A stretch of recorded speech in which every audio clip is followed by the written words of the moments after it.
Welcome to the Wickedly Smart Women podcast, featuring stellar conversations with emerging and established wickedly smart women. Thanks for joining us today as we celebrate women who are committed, care deeply, and have the courage to take action and create conscious change all around the world. Now here's your wickedly smart host, Anjel B. Hartwell.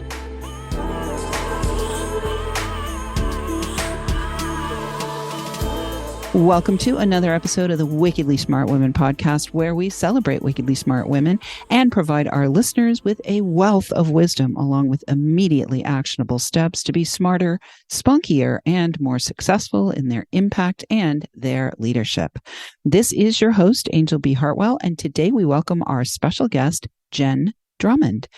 Jenn is a mom of 7, successful business owner, and world record holder. As the first woman to climb the second highest summits on each of the 7 continents, she now spends her time inspiring others to create a thriving business and lasting legacy of their own. She shares her story and strategies for success through her book, BreakProof: 7 Strategies to Build Resilience and Achieve Your Life Goals, and her Seek Your Summit podcast, programs, and signature talks.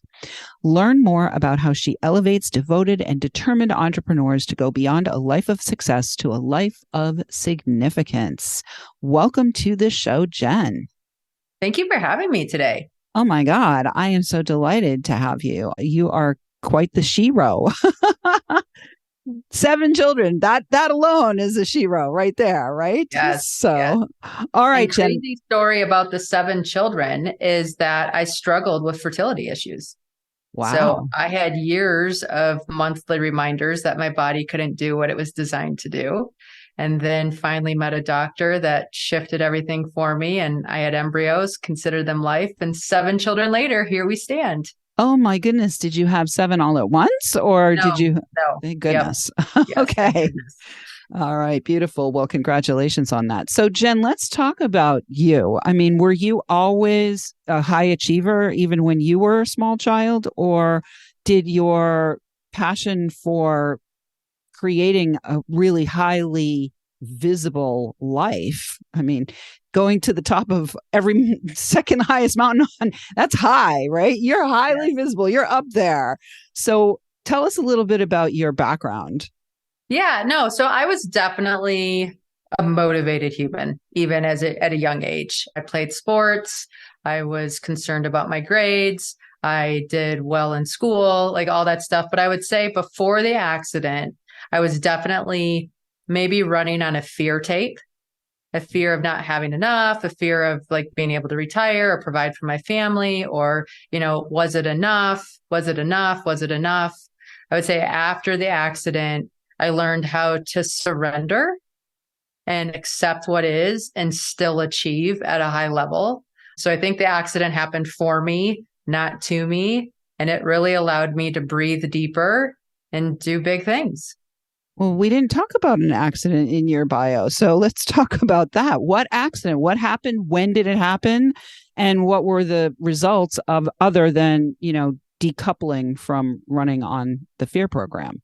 Yeah. So I was driving home from a nearby town to Park City, Utah, where I live, and I collided with a semi-truck. My car ended up going end over end 3 times and then doing about 10 sideways rolls before it came to a stop in the median. Ambulance came. I went to the hospital. I was released the same day. I got a phone call from the police station a few weeks later, and they said that they've tried to rebuild the accident at least 50 different times and could not build a scenario where I lived, let alone walked away. And the irony, I think, of the accident was about 2 months prior to it, I was introduced to that book called The Surrender Experiment by Michael Singer. And I remember reading that book, and up until that point, I always thought surrender was quitting or giving up or not giving it your all. And it was such a negative term for me. And so I journaled and read that book over 2 months until I finally realized that surrender is truly a superpower. And you really have so much more energy and flow when you learn how to surrender. And then this car accident happened, and I watched the semi truck's back end come out into my lane and I couldn't get over in time. So the passenger side got hit. And the second that happened, I remember telling myself the only way I'm going to survive is if I surrender, because I'm not strong enough, fast enough, quick enough, whatever, to outdo this car. And so I put my hand on the steering wheel. I put my head on the headrest, and I just let go. I rolled with the car and said, okay, we're going to go another time and another time and another time. And I just remember thinking, oh, isn't that universe a little funny? Where you learn a concept and it's going to test you to make sure, like, really, can you apply this concept to your life? And if you can, like, you get to continue.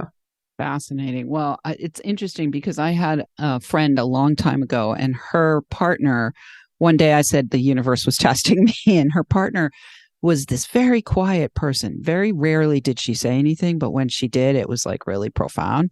She said, maybe it's not the universe testing you. Maybe it's the universe giving you an opportunity to make an alternative choice.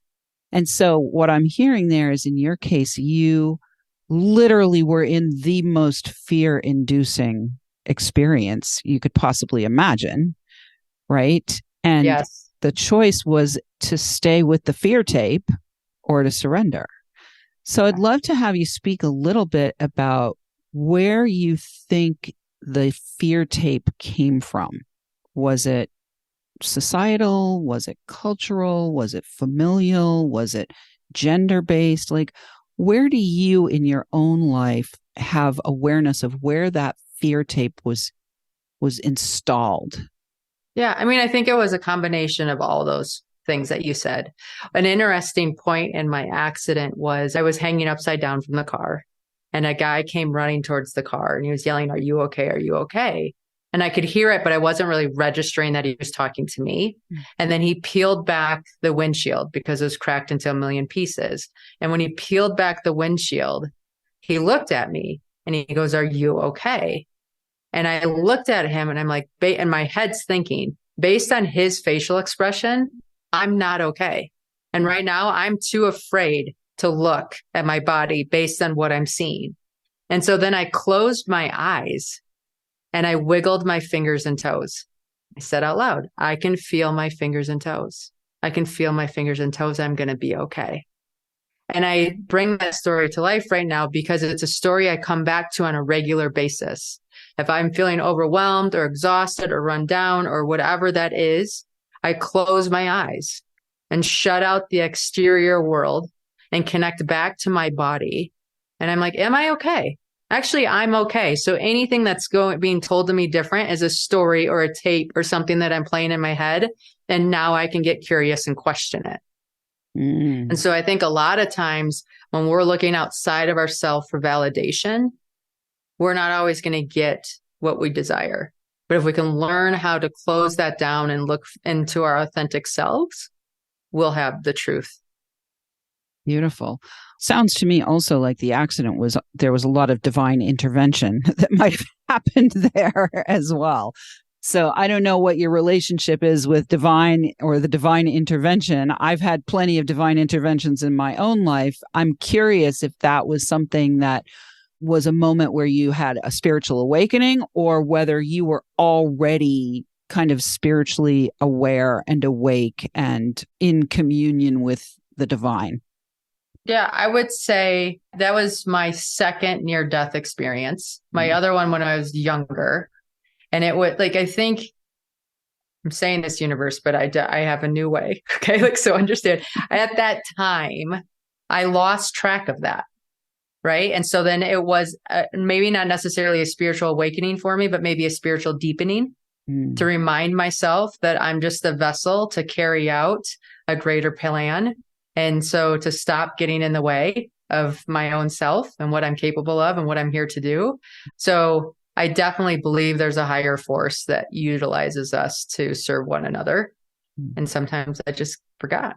Right. Right. Well, so after you went through your own personal surrender experiment, yes, let's talk about when you came out in one piece and walked away from that situation.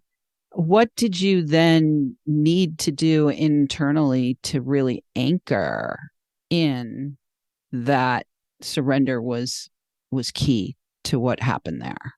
Yeah. I just started to become an observer. I remember coming home and watching my two kids fight. And before I'd be that person that intervened and be like, stop fighting with your sibling and let's all get along. And I remember watching them fight and looking at it from a perspective of how fascinating it is that I can have two children that have separate opinions, that care so much about the other human that they want them to believe the same thing. And how cool is that they're trying to convince each other that the other is right. And I remember watching that whole thing played out. I didn't intervene. I just was a witness. And like later on at night when I was putting the kids to bed, they're like, Mom, you didn't stop our fight. I said, no, I didn't need to. You guys had opinions. You had ways that you're working it out. You were going to figure out what was going to work for you guys. I'm grateful that I'm here to be able to witness. So interesting. So you became much more of a witness in this process. You became a witness of your own, like what was going on internally. And then from there, you have been cultivating more of a witness presence, I guess is the word that I would say. Yeah. And maybe just more of I think the universe is funny. I think it has a sense of humor, right? So 2019 became this year of the bucket list. Jenn, before the accident was, I kind of stalled out in life, if I had to be honest with you. And I lived that if then. Once my kids get to college, then I'll get back into me. But right now, this is the season I'm in. The accident was like, no, you don't get to choose when you die, but you sure get to choose how you live. So you better start living. So 2019 became this year of like, what do I want to experience? Before it was like, what am I going to win at? What am I going to do good at? And now it was like, I don't care if I win or lose. I just want the experience of these things that life has to offer. And so I started making a master list of things I wanted to do, see, experience, try, visit, whatever. And in 2020, I was turning 40. And so for my 40th birthday, I looked over on my list. I'm like, you know what? I'm going to climb a mountain. Because that's going to be something easier to do when I'm younger than when I'm older. And what a great way to launch this next decade.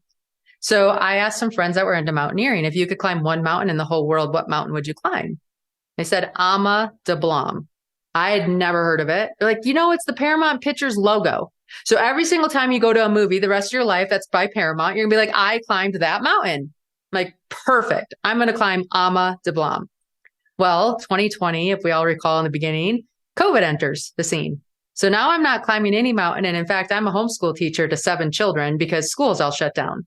And so my game plan for 2020 shifted drastically, but even more so because one day one of my kids is struggling with his homework and I'm giving him that pep talk. Like, we do hard things. You've got this, buddy. Don't worry. And he looks at me and he goes, if we do hard things, why are you climbing a mountain called I'm a Dumb Blonde instead of a real mountain like Mount Everest? Like, honey, it's Ama de Blanc, not I'm a Dumb Blonde, but thank you. We'll look at Everest. So he finished his homework. We looked at Everest. He went to bed and I was still looking at Everest. I thought, you know what? Maybe I should climb Everest. If he thinks Everest is the hardest thing in the whole world, I'm going to climb it and show him that whatever our Everest is, we're capable of climbing. Yeah. So what we're going to do right now is we're going to take a quick break. But when we come back, we're going to find out more about your Everest climb and your wonderful business. But right now, listeners, we could use your help. If you're enjoying this show, please consider joining our community, making a donation at wickedlysmartwomen.com and sharing with your lovely lady friends that might benefit from our content. Help a gal out and let your sisters, mothers, daughters, friends, and colleagues know about the show so that we can serve them too. I want to say a big thank you to all of our listeners who are downloading, rating, and reviewing. We're welcoming thousands and thousands of downloads from all over the world, now up to 118 countries. Yay. We want to shout out this week to our listeners in, I have a feeling that Everest is in Nepal, isn't it? We do have listeners in Nepal. So we will shout out to our listeners in Nepal, in Pakistan, since that's kind of in the neighborhood of Nepal, and Kenya. And we will be right back with Jenn Drummond.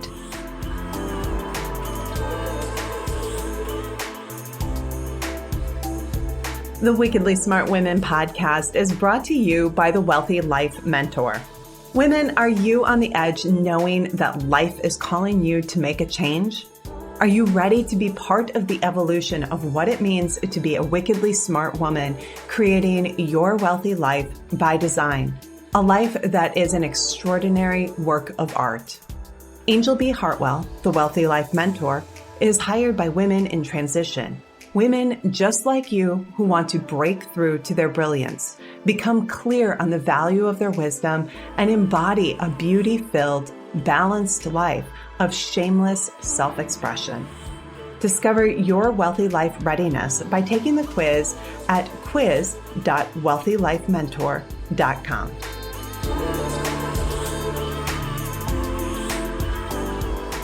And we are back with Jenn Drummond. Before we went to the break, we were talking about how she was looking at Everest. And right now, I want to let you know how you can look at her. You can go to jenndrummond.com. It's 2 N's, and we will have that for you in the show notes. So Jenn, Jenn, Drummond, DRUMMOND.com. We'll have that for you in the show notes. So Jenn, let's talk about what happened next. You're looking at Everest, and then what? I was looking at Everest. So I hired a coach. My coach is like, yes, I can get you ready, but I need you to buy this book about becoming an uphill athlete. I'm like, okay, perfect. So I get the book, reading through it. And in the front of it, there's a lady who got a Guinness World Record for doing something in the Alps. The random day that my coach called, I was feeling pretty defeated as a homeschool parent. And I told my coach, I'm like, I could have done that. I can do hard things. And if I got a Guinness World Record, my kids would think I'm cool because I am not cool right now. And they learned how to read on those Guinness World Record books. So that would be amazing. And my coach was like, okay, I'll think of something. And I kind of left it. And then a few weeks later, he calls me back and he's like, Jenn, I have the perfect world record for you. I think you should be the first female to climb the 7-second summits. It sounded like a tongue twister. I didn't even know what he was saying. So I'm like, what? He's like, listen, the second highest point on each of the 7 continents is harder than the first 7. It's only been done by one male. So you'd be the first female to do it. And he goes, 7 continents, 7 mountains, 7 children. Sounds like a jackpot.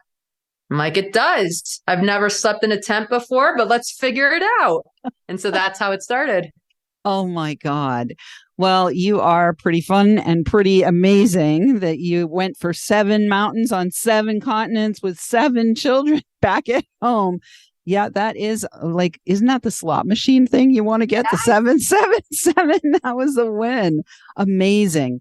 All right. Well, it's just extraordinary that you have been able to just say, I'm doing it, and you've done it. And so I just really want to celebrate you. And I want our listeners around the world to hear that not only is nothing impossible, but sometimes the obvious, like Mount Everest, like climbing Mount Everest is the obvious. Sometimes the obvious is actually less of a win, shall we say, than the creative, right?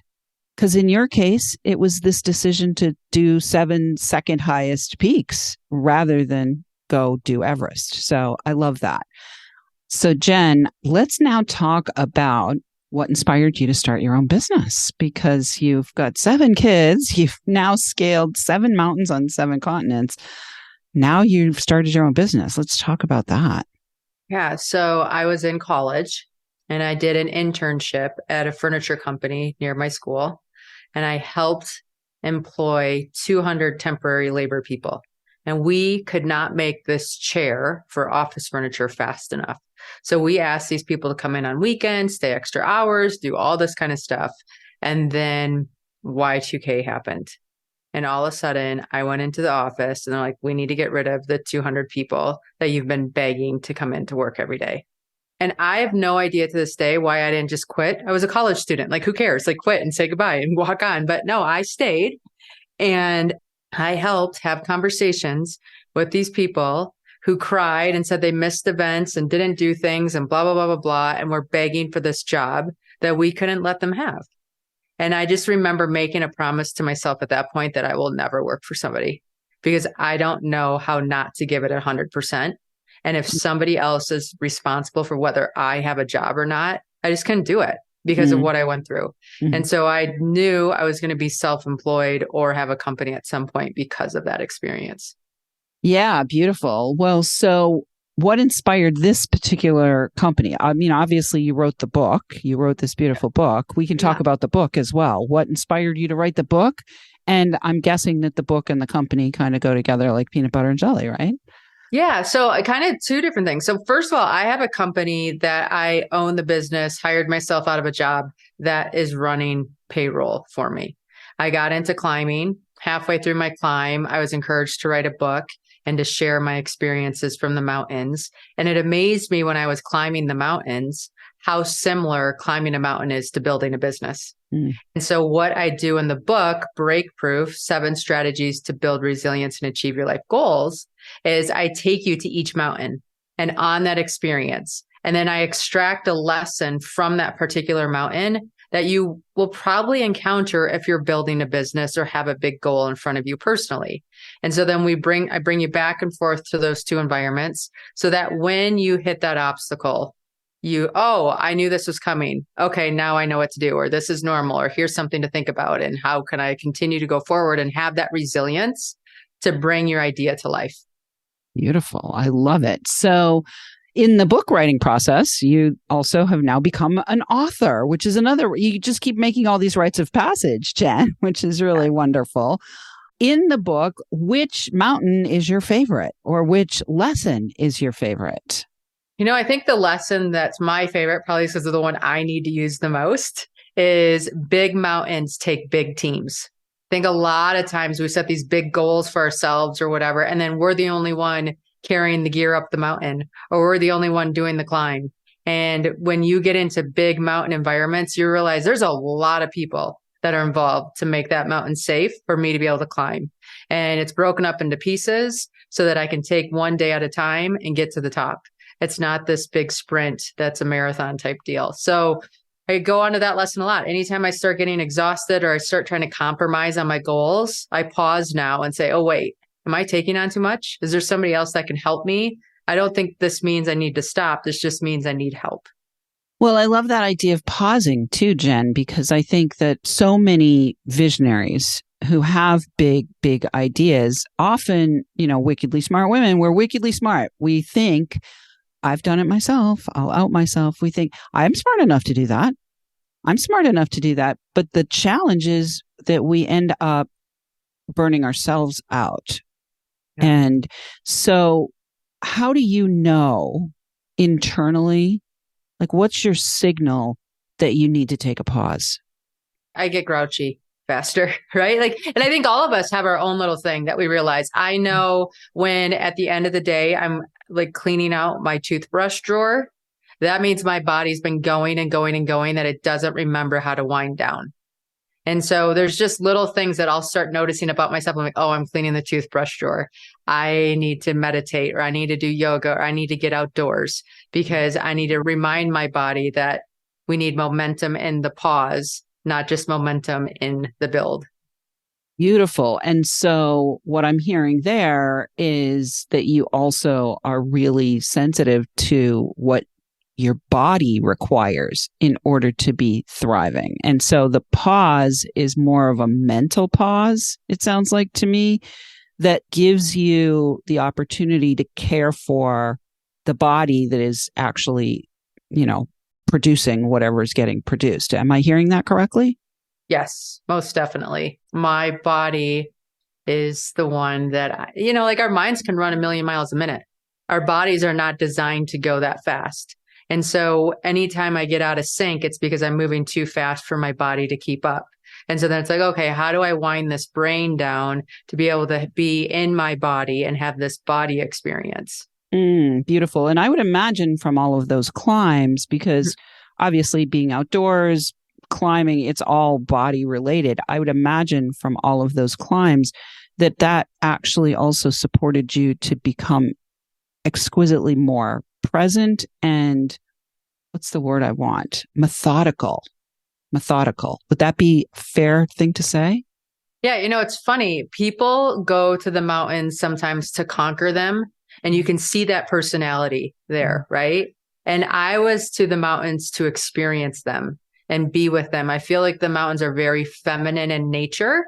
And so just to be able to ask permission to climb. And is this a good time? And I turned around on 2 of my climbs and had to go back because I didn't feel that the environment was conducive for us to safely summit.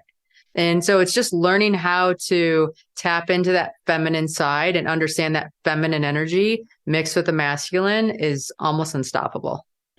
Beautiful. I love it. Well, we've got about 2 minutes left, Jenn. So in the last 2 minutes, if there was something for our wickedly smart women all over the world that you would want them to take away from our time together today, what would it be? You don't get to choose when you die, but you sure get to choose how you live. So to just allow yourself to connect to that choice and touch base. I know for myself personally, momentum happens easy. So I have to do trigger meditations throughout the day to just center and come back to my core. And so every time I touch a doorknob, that's a cue for me to take 3 deep breaths. And just those 3 deep breaths every time I touch a doorknob just allows me to be more present and not just get ahead of myself. And so for you listening, if you can find a way to do a trigger meditation throughout the day and just connect and be honest of, am I choosing this? This is my choice of how I live in the moments I make. Beautiful. I love that. So intentional, Jenn. I mean, obviously you have to be present to be able to do the things that you have done. And so I am so grateful for your presence here today on the show. Is there one new goal that you have in front of you that you want to share with us? So when I set the world record, I promised myself that I wouldn't take on anything else for a year. I think we're very well trained of what's next. And I just need practice of what is. So this next year is a year of recovering, recharging, recalibrating my system so that I can go into the next thing with intention and teach my kids that we're not always meant to be on go. This is my winter season for the next year. And then I'll be able to pick something new to get my teeth into, but I haven't done that yet. I love that. It's very interesting. I have a bunch of clients I'm working with right now. And one of the things that we did is we were on Fired Up and Focused, which is one of the things I offer to my clients who have built things and they need to stay on track to get the momentum and keep the momentum going. And then many of them reached that point where it's like, okay, now we're going to go to rest and digest. It's like I have 2 different packages that I deal with my ongoing clients. And I've got a lot of people on rest and digest now. So I love that you have the presence of mind and the discipline to give yourself recovery time. So congratulations on your rest and digest year. Thank you so much for being on the show, Jenn. Listeners, we love feedback. Please let us know what you think of today's episode. Go right now to wickedlysmartwomen.com to join our community, share your takeaways, ask questions, or submit guest suggestions. Thanks for tuning in. Keep your ears open. And remember, you are a wonderful woman. Thanks for tuning in, downloading, and listening. Be sure to rate and review Wickedly Smart Women on Apple Podcasts and share with other women who can benefit from today's episode. Wickedly Smart Women is the premier podcast series for informing, activating, and inspiring the leader who carries profound wisdom and knows that now is the time to welcome wealth. We welcome your feedback and guest suggestions and invite you to subscribe to our mailing list to be notified of each new episode at wickedlysmartwomen.com.